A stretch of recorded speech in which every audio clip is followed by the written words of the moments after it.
Hi friends, உலகிலேயே மிகவும் புனிதமான நீர் எங்கே இருக்குது அப்படின்னு சொன்னாக்கா அதனுடைய பேர் என்ன, ஏன் இதுக்கு அந்த பேர் வந்தது அப்படின்னு சொல்லிட்டு வாங்க வீடியோக்குள்ளே போய் பார்க்கலாம்.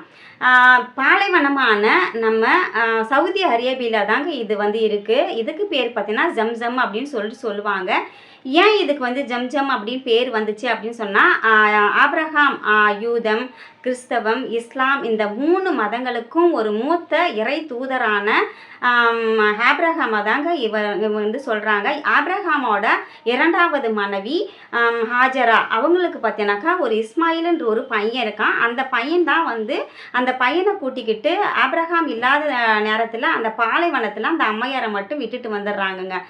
ஏன் அவங்கள விட்டுட்டு வரீங்க அப்படின்னு கேட்கும்போது அவங்க சொன்னாங்க, இது இறைவனோட திட்டம் அப்படின்னு சொல்லிட்டு எல்லாருமே போயிடுறாங்க.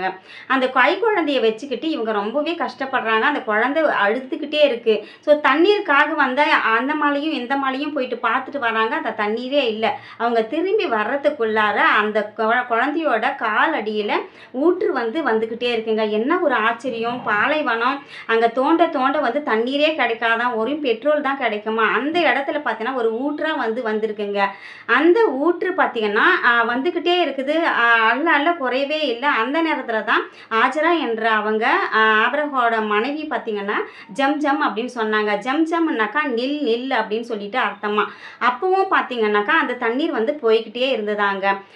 அப்போ பார்த்தீங்கன்னா அவங்க அணை கட்டிட்டாங்க. அந்த அணை மட்டும் கட்டலை அப்படின்னு சொன்னாக்கா அந்த தண்ணீர் இப்போ எல்லா இடத்துக்கும் ஒரு நதியாக போய்கிட்டு இருக்கும் அப்படின்னு சொல்லிட்டு நபிகள் நாயகம் அழகாக சொல்லியிருப்பாருங்க.